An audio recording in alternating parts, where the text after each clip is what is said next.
quiero agradecer la entrega de la revista de la Federación Gráfica Bonaerense, Patria Grande Latinoamericana, con muchos materiales de actualidad, pero algunos singulares, sobre el tema del movimiento obrero. ¿Cuál es la posición de la Federación Gráfica en derredor del movimiento obrero argentino y el rol de la dirigencia?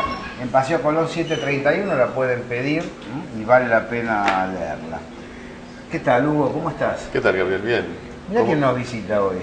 El hombre de la muchacha peronista, ¿es? El hombre que ha narrado las memorias de la muchacha peronista, Omar Quiroga. En lo posible. Bienvenido a la mesa. Un gusto encontrarlos aquí. Un placer tenerte aquí. Veníamos cruzados hace un ratito en la premisa. En la previa. No en la sobremesa, sino en la premisa.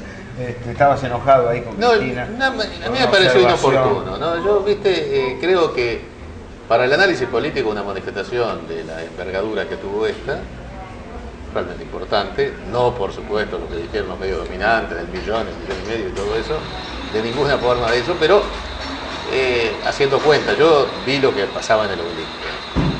150.000 personas de no los 70.000 personas que dijo la federal.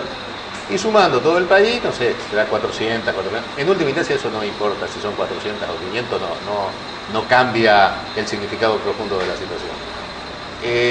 Ante esa situación, no sé, si yo fuera asesor de la presidenta, cosa que estoy lejos de serlo, le hubiera dicho que reafirme efectivamente el rumbo hasta acá, que es lo que le llevó al 54%, y abrir una pequeña ventanita que dijera, es posible que hayamos cometido errores, tal vez no hemos tratado con la suficiente intensidad algunos de los temas que estaban presentes en la movilización de ayer, lo vamos a tratar y seguimos reafirmando el rumbo que nos llevó acá al 54% y que ha hecho de la Argentina, la ha sacado del pozo y está en una situación dual.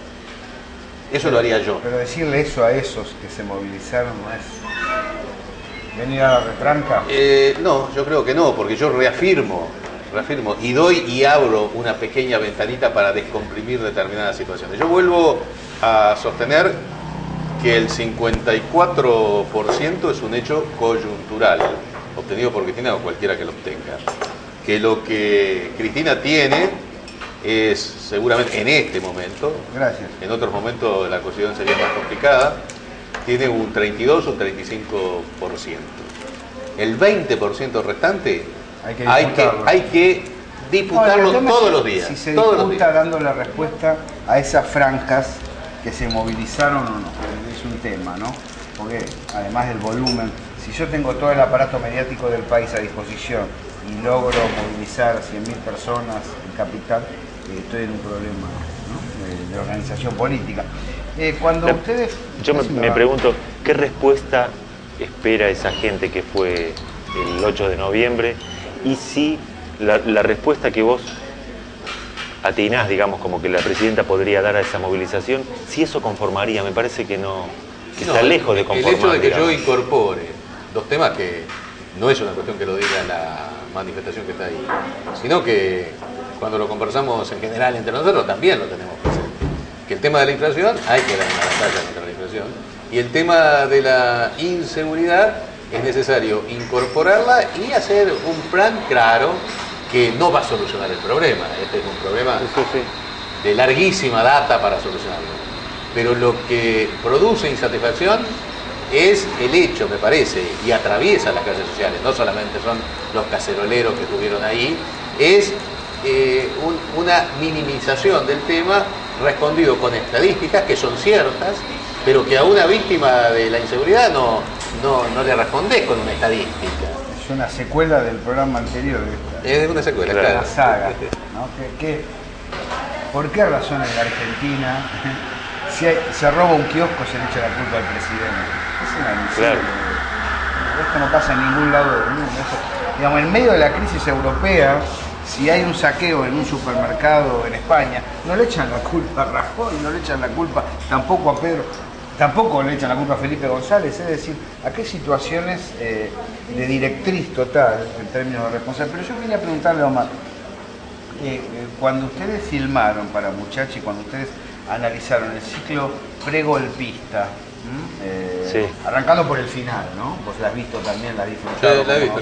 Bueno, Ahora te hago un comentario respecto de eso. El final. ¿Hay un paralelo? ¿Hay una suerte de Claro, ligazón con el ciclo que estamos viviendo y con las sagradas de la clase media?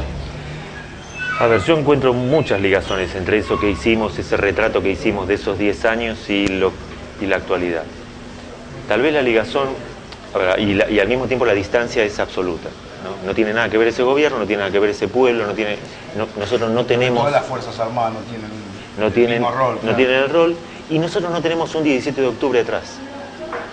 Porque ¿En 2001 no lo es? me parece que justamente es otra clase de cosa que no es un 17 de octubre. Ajá. Creo que el 17 de octubre, por ejemplo, como detonante de todo lo que fueron esos 10 años, creo que tiene el mejor nombre que se le pudo haber puesto, que es el Día de la Lealtad.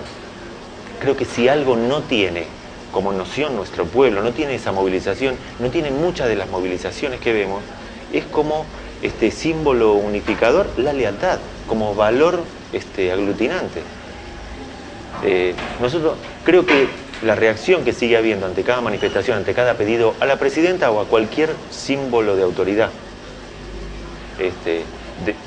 por supuesto que sobre todo podríamos decir de la clase media, pero porque nosotros entendemos que la clase media de algún modo es una clase que tiene un rato de tiempo para pensar todos los días. Porque en definitiva a la clase media es a la que no se le exige o a la que sí se le exige que piense cuando mira televisión. Ahora uno ve y a otros no. Cómo evoluciona la obra, las memorias de una muchacha peronista en los últimos 2 capítulos básicamente, y creo que hay una... Es cierto, estamos leyendo el partido con el diario del lunes. No, pero hay una sí. inevitabilidad. Te respondo lo que decís. A mí, ver la movilización del otro día me llevó directamente a un material de archivo que vi muchas veces. Lo vi para Muchacha Peronista y para muchas otras veces que me tocó contar la historia del peronismo o el golpe del 55. Y fue el día después del 21 de septiembre, de la partida de Perón. Digamos, a mí me sorprendió hace muchos años ya, cuando por primera vez me puse a investigar y a ver qué había pasado después de la salida de Perón. La verdad que vi una movilización filmada inmensa. Hay muchísimos. La Plaza de Mayo. Y un poco más, hay muchísimos pañuelos blancos, hay una manifestación muy grande. Democracia, libertad, constitución. Claro, me parece que hay una manifestación muy grande para el encuadre de las cámaras de la época. Así como hoy vimos una manifestación monstruosa para el encuadre de la televisión actual, para la mirada y el enfoque de los medios. Digo, sin minimizar lo que fue la movilización, yo vivo en Once. Y en Once, en La Rioja y Belgrano, yo no escuché ni una sola cacerola. No, ni hablar nosotros en el sur, ¿no es cierto? Pero sin minimizar. ¿Entre ciclos pregolpistas y o hay otro tipo de situación? A mí me parece que la marcha del 8 de noviembre a mí me parece más aproximada a la del 19 de septiembre del 45. Es indudable que más allá de la motivación, ¿no? De la motivación que llevó a ese la democracia. En la marcha de la Constitución y la democracia, que efectivamente provocó una consecuencia en aquel contexto inmediata a los pocos días, 8 de octubre, Perón fue desplazado y fue llevado preso a Martín García. No se entiende el 17 de octubre sin la marcha sin la ausencia de Perón en la Secretaría de Trabajo. Y que esa marcha provocó un resquebrajamiento del apoyo en Campo de Mayo fue evidente, y eso provocó ese golpe dentro del golpe del 43. Ahora bien, no está, digo en cuanto a las características de la marcha, hay un propósito que no es consciente, yo creo que no es consciente. En ese aspecto es bastante parecido a la clase media porteña que salía a apoyar a las patronales del campo sin que sus intereses coincidieran con las patronales del campo, ¿no? Sobre la alienación. La alienación. En este caso, ellos hacían el juego a quien estaba detrás, que indudablemente Clarín, que esa marcha estaba sintetizada en una consigna que no estuvo en la marcha, pero estuvo en la convocatoria. Con un 8N no hay un 7D. Eso era, y por eso... No, había carteles a favor del periodismo independiente, sí, pero no con esta forma tan rotunda. Es una síntesis perfecta de un objetivo. con un 8N no hay un 7D, ¿no? Y en ese aspecto, aquella marcha del 45 que tenía por objetivo el desplazamiento de Perón, esta tiene, no entre sus manifestantes, aquellos sí querían, los que salieron sabían perfectamente que el objetivo era Mora. Estos no tienen, me parece, esa claridad, salen por una cantidad de consignas que están levantadas fundamentalmente por la prensa dominante, pero que canaliza toda esa energía. ¿A dónde canaliza? Hacia el grupo afectado por la ley de medios. ¿Cómo se decidió llegar a Noticias Argentinas? ¿Cómo se decidió escoger una radio, un medio de comunicación para el articulado en derredor de la historia de la muchacha? Bueno, tengo que ser sincero y en realidad fue una cosa de cómo nació Muchacha, Memoria de una muchacha peronista. Nació cómo podemos hacer una serie que contenga material de archivo y que no se note. Entonces realmente dijimos, pongamos en una redacción y tomémonos una licencia. Supongamos que llevaban a la redacción de una radio que era el medio del momento, la inmediatez y demás, era lo que entraba en las casas, llevaban la filmación de sucesos argentinos de la semana y lo veían. De esa manera lo metimos. No, básicamente a mí me interesaba mucho, nos interesaba, esta discusión que creo que es la que no se da realmente. Para quienes vivimos, en mi caso yo viví toda la etapa de transformación del periodismo en los años 90, que creo que es la clave de toda esta cuestión de Clarín, del 7D y demás, y es qué sucedió con el hecho de informar al público, que por supuesto desde siempre sabemos que está condicionado, tiene manipulaciones, tiene todo lo que tiene que tener como actividad, pero creo que en los 90 realmente en los años 90 es cuando el periodismo se transformó, nació un nuevo periodismo que es este actual que no se quiere ir, que es el periodismo de no investigar y sí... Superficial, epidérmico. No, e incluso profundo, pero profundo con un determinado sentido que no es el del interés de informar al público, de esclarecer absolutamente nada, sino de obedecer a determinados intereses concretos, que pueden ser o los del dueño del medio periodístico o del señor que tiene negocio con el dueño del medio periodístico. Me parece que la transformación más fuerte de la década del 90 en cuanto a la propiedad de los medios y a los objetivos que cumplen los medios es que los medios siempre, es lógico acá y en todo el mundo, representan determinados intereses económicos y representan, no son directamente el interés económico, sino la representación de un poder económico. Lo que sucedió después es que no solamente representan determinados, sino que expresan sus propios intereses económicos. Y ahí cambia en forma muy notoria. Porque ¿cómo se puede hacer mínimamente periodismo si en el caso de Clarín, donde prácticamente no hay actividad económica, donde no esté Clarín? Entonces, ¿cuándo da una noticia? ¿Por qué es noticia? ¿Y cuándo da esa noticia a los efectos de conseguir ocultar un negocio o conseguir un negocio? Exactamente. Yo creo que hay un problema que se armó aquí, que se ha perdido el juego de los grises. Ha habido durante mucho tiempo la lectura entre líneas, ¿no? Donde Jaureche hablaba mucho de eso, de tomar el mate, leer el diario y charlarlo para avivarse. Había una desfiguración, podríamos así decir. Si existe un proceso en el cual un sindicato pide aumento, se señala que el sindicato pide aumento, pero se da a entender que es por el beneficio personal de los dirigentes. Eso sería una tergiversación sobre una realidad determinada. En la Argentina se viene diciendo blanco cuando es negro. En la Argentina se viene diciendo recuperar YPF es perjudicial para el país. Se viene diciendo la asignación universal por hijo es perjudicial para los trabajadores. Es decir, se ha caído en los últimos 15 años aproximadamente en contrastar la realidad y decir que esto, en lugar de ser una mesa, es una especie de ballena aplanada, ¿no? A la que le han puesto patas. Sí. Los disparates planteados. Y creo que eso bajó el nivel de credibilidad. Gabriel, yo entiendo. Lo que pasa es que no hay medios de amplia difusión con vigor económico como para sobreponerse a esta pérdida de credibilidad, con lo cual entra otra discusión que guarda relación con el rol del Estado, ¿no? Pero me parece que hay una cosa que tampoco podemos olvidar y es, nosotros nos seguimos refiriendo a medios de comunicación en un contexto donde soñamos, o el caso Muchacha Peronista lo retrata muy bien. La mitad del siglo nos hablaba de el poder de un medio, como fue, por ejemplo, el diario Crítica en el 17 de octubre. Totalmente superado, avasallado por la movilización. Esa movilización en algún momento se perdió. Dejamos de tener movilización. A ver, me parece que es análogo a la situación de lo que llamamos la inseguridad. Si no sacamos el banquito a la calle a las 7 de la tarde en verano, por supuesto la calle le pertenece a otros y van a hacer lo que quieran. Si la calle no nos pertenece más. Ya cuando decimos el chico no puede salir a la calle a jugar, es porque no hay nadie que lo vaya a mirar en la calle, porque ya no nos ocupamos de lo que pasa en la calle.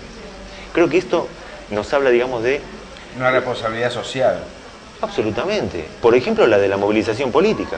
Pero cuando sucedía eso no existía la enorme influencia de la televisión, de internet, obviamente. Es decir, toda la civilización, el avance tecnológico ha sido incorporado por la civilización para meterte dentro de tu casa. Absolutamente. Es cierto. Entonces, hay una diferencia sustancial. Bueno, yo vengo del interior, de Entre Ríos, la palabra interior está mal dicha, de las provincias. ¿Qué es eso de la capital y el interior? Es una paradoja. Al del interior se le dice pajuerano. Pajuerano, sí, sí. El de afuera, claro, sí. Pero en un pueblo de 5.000 habitantes, vos a las 7 de la tarde veías a la gente que sacaba la silla y se sentaba en la vereda a conversar, a tomar mate, digamos. Ese era el entretenimiento pueblerino. Hay una pérdida ahí que tiene que ver con las campañas para meter a la gente a través del miedo. Un toque que me interesaba ver, vos habrás notado, Hugo, el rol de la mujer en La Muchacha, no solo por el título de la obra, sino porque en el final claramente el que se queda es el pueblo, y en este caso, a diferencia de Juan I, en Solanas, se queda una mujer. Eso me interesó señalar. Además debo decir también, sí. no hicieron, el otro día Julio Fernández Barayba me dice, no podés juzgar los conflictos bélicos del siglo XIX con la mirada del INADI, ¿no? El INADI tiene otro perfil. Claro. Hablaron de la prostitución sin ningún tipo de problema, ¿no? No hicieron concesiones a determinado buen gusto mal llevado, o por lo menos mal explicado, podríamos decir. Pero ¿por qué eligieron una mujer, Omar? ¿Por qué Elvira es determinante en la obra? No, simplemente porque consideramos, digamos, analizando así los sucesos, digamos, bueno, buscamos lo que más contrastara con la realidad, y lo que realmente nos parecía que fue revolucionario es, cambió la vida del país, cambió la vida de los trabajadores, pero por sobre todo cambió la vida de las mujeres. Digamos, la diferencia en los derechos, en la libertad, la capacidad de emancipación que recibió la mujer, me parece que no tiene nada que ver con la del resto, digamos, sobre todo la de los hombres. Se lo muestra más vigorosa a Elvira González que a Ricardo, ¿no? Bueno, que de algún modo... que Ricardo es un enlace, es un militante que se juega, un periodista que evoluciona, pero ella se planta en una zona diferente, ¿no? Es que en eso hay términos concretos en los cuales el tipo automáticamente queda como un conservador.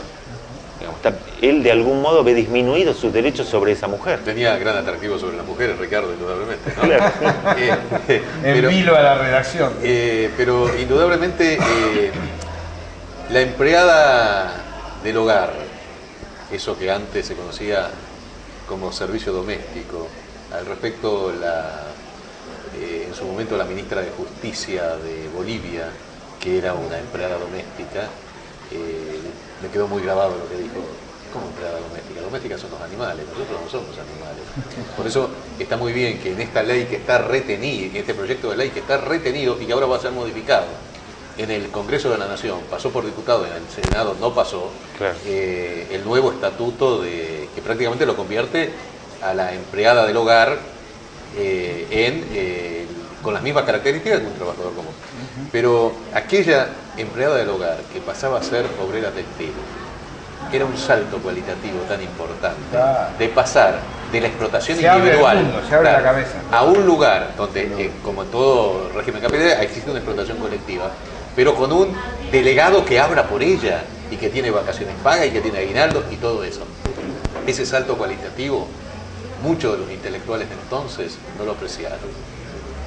Bueno, una discusión semejante hay con la asignación universal por hijo por estas horas también. Por supuesto. ¿No? El tema de la ofensa, la vagancia, es fuerte, es fuerte. Estuvo bien Cristina ahí en decirles cambio el lugar. No, eso fue impecable. Cambien el lugar. Impecable. Sí, sí, como, sí, como sí. el que dice, y viven en la villa, y porque no pagan impuestos. Anda a vivir 6 meses Absolutamente, sí, en una villa sí, sí. y solazate de no pagar impuestos. Hay una anécdota que cuenta Eduardo Galeano en uno de sus libros, de esas cositas cortitas vinculado a los medios de comunicación. Esto lo que revela de otras épocas, la sitúa en México en un cuartel militar en donde un general está leyendo el diario al revés. Entonces estaba de visita el presidente de la Nación, Obregón, y le pregunta: general, ¿usted siempre lee el diario de esa forma? Dice: sí. ¿Y por qué? Por experiencia, presidente, por experiencia. Ahora que mencionas el periodismo, creo que el otro acierto de la obra es la redacción. En general no le pegan como es el periodismo adentro. El de la los personajes, redacción. decís. Claro, yo recuerdo, hay varias obras en la Argentina, inclusive a nivel internacional, pero que siempre pasa algo que no pasa en realidad. Acá sí hay personajes, el jefe de redacción es un clásico. Sí, un tirano, digamos. Particularmente... Con muchas facetas, con muchas facetas. Y los periodistas también tienen eso. También está bien logrado ese. Sí, ahí lo que nosotros intentamos que en esa redacción se hablara de esa realidad y que cada uno específicamente representara una forma de ver, un punto de vista distinto. El caso del jefe de redacción, esto, claro, para la mayoría de los espectadores, pero incluso para la explicación a los actores y a muchos de los colaboradores, era: miren que este hombre es más grande. Es más grande quiere decir, ha sido periodista durante toda la década infame. Este hombre está totalmente Mancha. gastado, claro, y además él considera que nada vale nada. Porque él viene de una época y le ha tocado administrar información en donde no tiene ningún valor, donde el fraude, por ejemplo, el fraude electoral reinó, digamos. Omar Quiroga, gracias por estar No, aquí en la mesa. gracias a ustedes. Nos Nos encontramos vemos la semana que la viene. semana que viene, Hugo. Ok. Fue bueno, ¿no? Muy bueno. A la muy muchacha, bueno. qué ¿Y, linda obra. ¿Están preparando algo o no? Bueno, dice Edgardo Nieva que estamos preparando rosas. Upa. Gracias por acompañarnos.